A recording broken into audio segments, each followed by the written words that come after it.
the London Spitfire were one of the biggest disappointments going into the league. Having signed the topper contenders team at the time, British Hurricane, many people expected them to be at least a mid-table team. However, despite some additions and slowly improving over, London Spitfire managed to secure only a single win over the equally poor Vancouver Titans. What happened? I'll be discussing that today.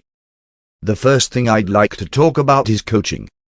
They hired Reprise as head coach for the first half of the season, where they were at their worst, when Fisher, the coach of the original British Hurricane, should have been head coach the entire time. Reprise had very mixed results in contenders and hadn't worked with British Hurricane in the past, so it was a bit out of left field.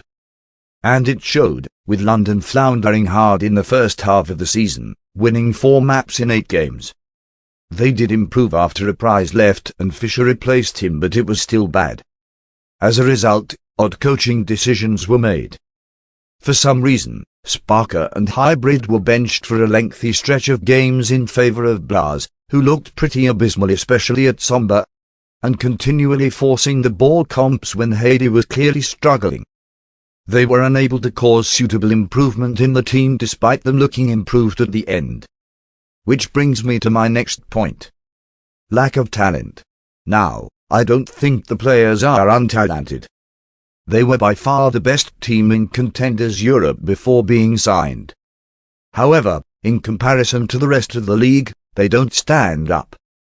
The DPS line is actually good and has a lot of promise going forward. Molfig has his moments and doesn't perform horribly, but Heidi is basically a charity, and Collex and Ripper are honestly washed. They are on par with Vancouver for worst support line, though Ripper is a bit more mechanically talented than Rulf, I would say. They then also refuse to make any adjustments to the team through the season as well. Not only does this bring on the effect of having the same roster lose game after game, it also speaks to lost opportunities from the team to shake things up, and they let Paris pick up a lot of the big European talents over the off-season. I think London definitely went a bit budget this year, though I do see them trying to rebuild around the DPS line this off-season. There are still many solid European players out there like Bombist, they just wasted opportunities to pick them up. The sad fact of the matter is that just picking up a contenders team isn't always the best idea, especially from an underrepresented region like Europe. They haven't had the experience of playing at the top and no mentors or veterans to help them through, though in this case they did get Shax. It's unfortunate, but it happens.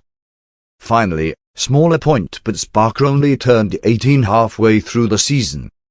While they did have Hybrid, who is very talented, I doubt they would have taken 2 maps off of the shock had they not had Spark.